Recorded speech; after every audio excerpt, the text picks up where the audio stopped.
Salut, je suis Vincent Lopez et je te présente Ensemble, Impactons Demain, un podcast qui te parle de demain, de durabilité, mais pas que, et pas comme tu l'imagines.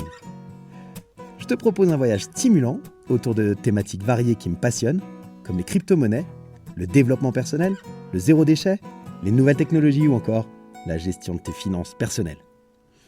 Quel que soit le domaine, je décortique les actions de notre quotidien en les analysant sous le spectre de leur impact sur le monde de demain.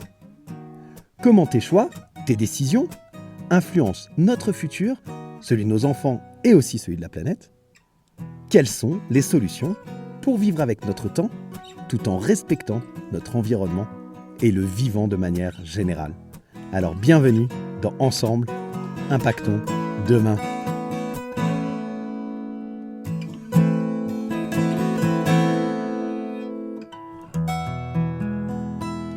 Salut la communauté des curieux intelligents, comment ça va ce matin? Je suis super content de te retrouver pour l'épisode 37 de Ensemble, Impactons Demain. Alors cet épisode il fait suite bien entendu à l'épisode numéro 36, tu l'auras compris, qui a eu lieu la semaine dernière, et si tu ne l'as pas encore écouté, eh bien je te mets le lien dans la description de l'épisode de façon à ce que tu puisses rattraper ton retard. Cet épisode, eh bien je te parlais de l'impact des écrans sur la santé physique et mentale de nos enfants. Aujourd'hui, on va parler plutôt de l'impact sur la santé cognitive et sociale de nos enfants. Je vais te donner des exemples très parlants et je vais commencer avant ça par une petite parenthèse sur la santé physique que je n'ai pas abordée la semaine dernière et qui me semble en fait primordiale, donc je préfère la rajouter. Dans l'épisode de la semaine prochaine, eh bien, je te parlerai des solutions, des recommandations et des alternatives à l'utilisation aux écrans de façon à être dans le positif parce que, comme je te l'ai déjà dit et comme je te le répète, je ne suis pas là pour stigmatiser, je ne suis pas là pour te dire quoi faire, comment faire, etc. Je suis là pour t'informer et faire en sorte que tu puisses faire en toute conscience, prendre des décisions qui te paraissent le plus juste possible pour notre avenir. Dans ce cas-là, pour l'avenir de nos enfants, mais parfois pour l'avenir de la planète, parfois pour ton propre avenir. Bref, tu l'auras compris, l'avenir, le futur, demain. Et donc aujourd'hui, je vais te parler de l'impact des écrans sur la santé cognitive, le développement cognitif et le développement social de nos enfants. On va se pencher sur l'effet des écrans et tu vas voir, c'est assez passionnant. Un petit peu effrayant parfois, mais super passionnant. C'est parti, on y va et on commence avec les chiffres d'une étude qui avait été faite pour l'UNAF, donc l'Union nationale des associations familiales. En France, 70% des parents et 62% des enfants, donc la très grande majorité, estiment passer trop de temps devant les écrans. Et lorsqu'on s'attarde sur les chiffres de cette même étude réalisée par Ipsos, eh bien franchement ça fait peur. Ça fait peur parce que pour un enfant âgé de 0 à 2 ans, la moyenne du temps passé devant un écran en 2022, c'est 3h11 par jour. Ça, c'est la moyenne d'heures passées devant un écran pour un enfant âgé de moins de 2 ans. Rends-toi compte, moi ça me rend fou en fait, ça me rend fou, je pense que tu l'entends. Sérieusement, c'est un truc de dingue.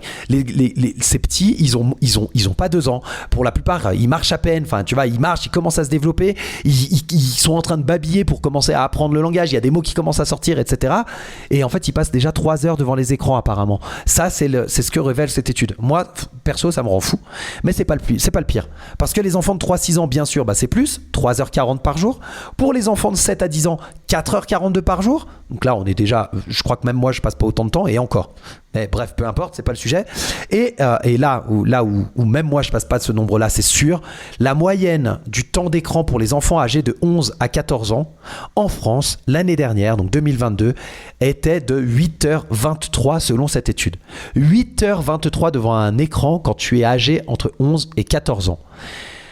Bah ça craint. Franchement, ça craint. Je trouve que ces chiffres, ils sont complètement fous. Et ces chiffres, en fait, ils me font faire le lien, et c'est de ça dont je voulais te parler en termes d'impact sur le physique des enfants et la physiologie des enfants. Et ben, ils me font faire le lien avec ce qu'on appelle la sédentarité. Tu en as déjà entendu parler, j'en suis sûr. Et moi, là, je m'appuie sur le livre d'un cardiologue français qui s'appelle François Carré, qui a écrit un bouquin qui s'appelle Danger, sédentarité, vivre plus en bougeant plus, aux éditions Cherche Midi. Je te mets le lien dans la description. Et là-dedans, en fait, il confirme, bien entendu, la dangerosité de la sédentarité. Et il explique, je cite, ouvrez les guillemets, être sédentaire, c'est être assis au moins 7 heures par jour en moyenne. Point. Or, pour compenser les seuls effets délétères de la sédentarité, il faut avoir au moins 1h30 à 2 heures d'activité physique par jour, fermez les guillemets. Qu'est-ce que ça veut dire ? Ça veut dire que quand tu passes plus que 7 heures assis par jour, que tu ne bouges pas pendant ces 7 heures et que tu fais 1h30 de sport le soir, en fait, tu n'as même pas les bénéfices du sport que tu viens de faire parce que tu as passé trop de temps assis. Voilà ce que ça veut dire. Et puis, ce cher cardiologue continue, donc monsieur François Carré, nous explique que la sédentarité, elle cause des problèmes cardiovasculaires, elle cause des problèmes d'obésité, etc., etc. Bon, ce dont on peut facilement se douter. Là où on s'en doute moins, c'est que cette sédentarité que nos enfants commencent à avoir avec l'exposition des écrans, c'est là où il y a le lien avec la surexposition des écrans. On a analysé aujourd'hui que les enfants ont un impact sur leur état physique global. Ils ont de manière générale des taux de cholestérol, etc. qui sont plus élevés. Ils font moins d'activité physique. Ils ont une résistance à l'effort lors de l'activité physique qui est moins importante. Et donc ce professeur, ce cardiologue spécialiste de la sédentarité et du sport nous explique qu'en fait ils sont simplement en train gentiment de préparer leur crise cardiaque à 30 ou 40 ans, selon ses propres termes. Ben moi ça me fait peur de me dire que mes gamins, si je les mets trop devant des écrans ou s'ils ne sont pas suffisamment actifs, alors que c'est le propre même de l'enfance d'être actif, de courir, de jouer, de bouger, etc., eh bien sont en train finalement de baisser leur espérance de vie à cause en partie de cette nouvelle technologie qu'on ne leur a pas appris à utiliser à bon escient. Parce que l'idée de nouveau, ce n'est pas de diaboliser les écrans, c'est d'apprendre à les utiliser correctement. Voilà pour le côté vraiment purement physique. Maintenant, on va parler du côté plus cognitif et même social de cet impact. Pour ça, je m'appuie sur une autre spécialiste, une francophone qui est pédiatre, enfin qui est médecin, et qui s'est spécialisée dans la prévention des troubles liés à la surexposition aux écrans. J'ai bien dit des troubles liés à la surexposition aux écrans. Parce qu'en fait, on se rend compte aujourd'hui que de très nombreux troubles sont liés à la surexposition aux écrans directement. Et je vais te donner un exemple après qui explique cela.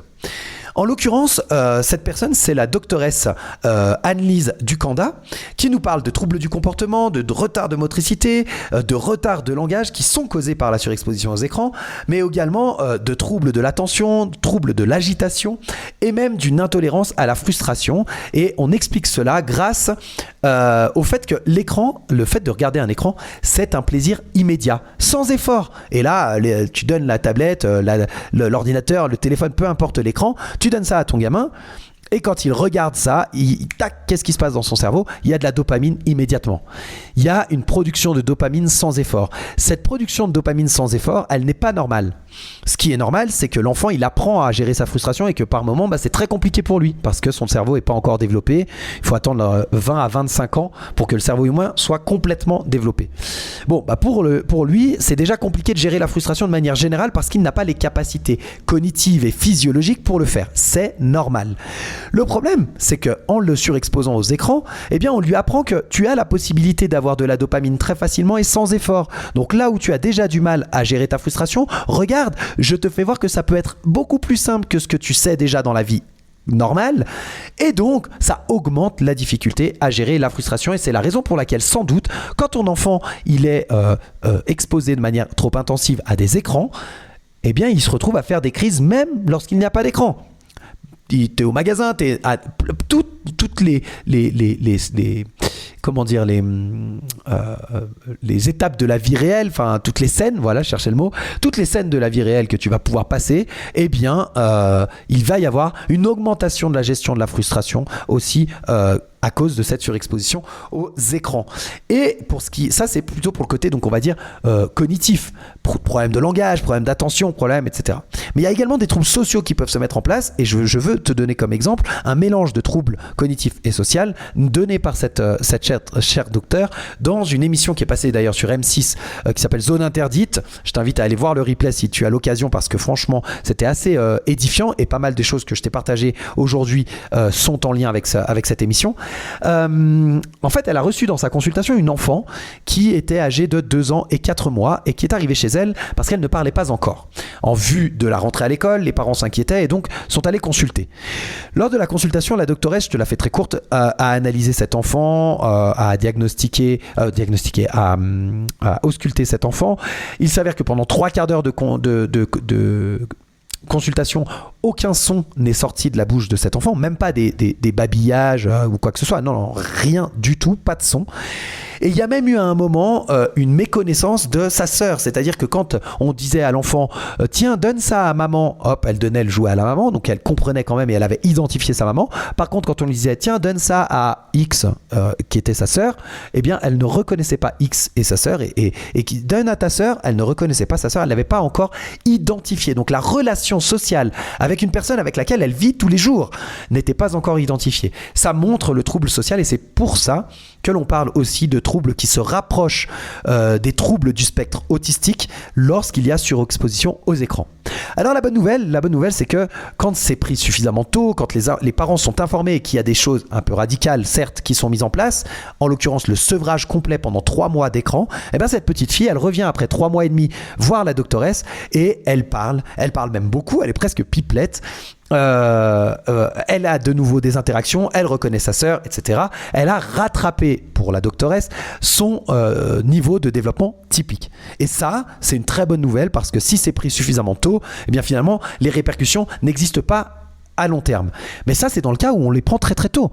Et tu vois, elle avait une surexposition aux écrans. Cette petite, elle était 8 à 10 heures par jour surexposée aux écrans. Alors c'est énorme, hein, on s'entend, et c'est pas la majorité des enfants, mais quand même, il y en a de plus en plus, et cette docteure en voit tous les jours dans sa consultation.